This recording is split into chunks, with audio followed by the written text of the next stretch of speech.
ಎಲ್ಲರಿಗೂ ನಮಸ್ಕಾರ. ನಮಸ್ಕಾರ.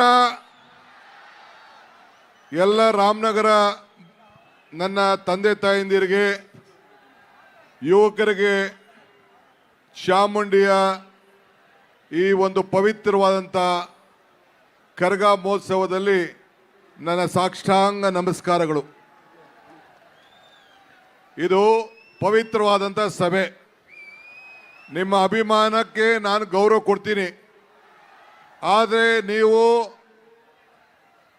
ಕೋರ್ಟಿನ ವಿಚಾರ ಇಲ್ಲಿ ನನ್ನ ಮೇಲೆ ಒತ್ತಡ ಹೇಳಕ್ಕೆ ಹೋಗ್ಬೇಡಿ. ನನಗೆ ಭಾವನೆ ಗೊತ್ತಿದೆ. ನಾನು ಇಲ್ಲಿ ಕೋರ್ಟಿನ ವಿಚಾರ ನಾನೆಲ್ಲ ಮಾತಾಡೋಕ್ಕಾಗಲ್ಲ. ನಾನು ಇಲ್ಲಿ ನಿಮ್ಮ ಒಬ್ಬ ಸೇವಕ. ಇದನ್ನು ಗಮನದಲ್ಲಿ ಇಟ್ಕೊಳ್ಳಿ. ನಾನು ಮುಖ್ಯಮಂತ್ರಿ ಇರ್ಬೋದು, ಆದರೆ ರಾಮನಗರ ಜಿಲ್ಲೆಯ ಮಗ. ಆ ಮಗನನ್ನ ಹೆಂಗೆ ಕಾಪಾಡ್ಕೊಳ್ಬೇಕು ಆ ಕೆಲಸ ನೀವೆಲ್ಲ ಸೇರಿ ಮಾಡಬೇಕು. ನಿಮಗೆ ಒಳ್ಳೇದಾಗಬೇಕಾ? ಸುಮ್ಮನೆ ಇರಿ. ಇವೆಲ್ಲ ಏನು ಹೇಳ್ತಾರೆ ಮೀಡಿಯಾ ಅವ್ರು, ಏನು ಹೇಳ್ತಾರೆ? DK ಶಿವಕುಮಾರ್ ಒತ್ತಡಕ್ಕೆ ಮಣಿತಾ ಇದ್ದಾನೆ ಅಂತೇಳಿ ಬರ್ತಾರೆ. ಕಾನೂನು ಚೌಕಟ್ಟಲ್ಲೇ ನಾವೆಲ್ಲ ಕೆಲಸ ಮಾಡಬೇಕು. ಸ್ವಲ್ಪ ತಾಳ್ಮೆಯಿಂದ ಇರಬೇಕು.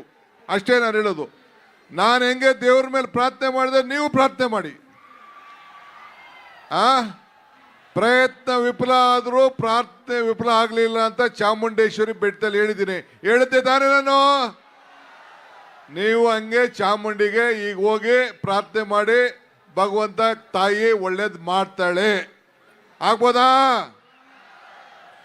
ಬಂಧುಗಳೇ, ವೇದಿಕೆಯಲ್ಲಿರೋಂಥ ನನ್ನ ಶಾಸಕ ಮಿತ್ರರಾದಂಥ ಇಕ್ಬಾಲ್ ಹುಸೇನ್ ರವರೇ, ನಮ್ಮ ರೇವಣ್ಣವ್ರು ಇದ್ದಾರೆ, ಮಧು ಇದ್ದಾರೆ, ನಮ್ಮ ಉದಯ್ ಇದ್ದಾರೆ, ರಾಮಾಜಿ ಗೌಡ್ರು ಇದ್ದಾರೆ, ಗೋಪಾಲ್ ಕೃಷ್ಣ ಇದ್ದಾರೆ, ಇನ್ನ ನಮ್ಮ ರವಿ ಇದ್ದಾರೆ, ಸುಧಾಮ್ ದಾಸ್ ಇದ್ದಾರೆ. ಸೊ ಪಕ್ಕದ ಮಾಜಿ ಶಾಸಕ ಅಶ್ವಥ್ ಇದ್ದಾರೆ. ತಾವೆಲ್ಲ ಕೂಡ ಇದ್ದೀರಿ. ಈ ಪವಿತ್ರವಾದಂಥ ಕಾರ್ಯಕ್ರಮಕ್ಕೆ ಬಹಳ ಸಂತೋಷದಿಂದ ಬಂದಿದ್ದೇನೆ. ಮುಖ್ಯಮಂತ್ರಿ ಆದಮೇಲೆ ನಾನು ಮೊದಲನೇ ಬಾರಿಗೆ ಈ ಕರಗ ಮಹೋತ್ಸವಕ್ಕೆ ಬಂದಿದ್ದೇನೆ.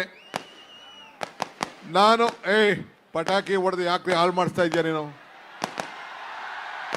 ಯಾಕ್ರಿ ಹಾಳು ಮಾಡಿಸ್ತಾ ಇದ್ದೀಯ? ಸುಮ್ಮನೆ ಯಾರ ಮನೆ ಹಾಳು ನೀವೆಲ್ಲ ಎಷ್ಟು ಏನು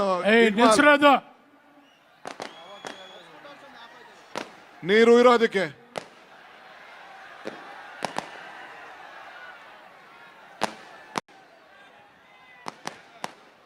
ಮಾತಾಡಿ ಸ್ವಾಮಿ, ಮಾತಾಡಿ. ಏನಾಗಲ್ಲ.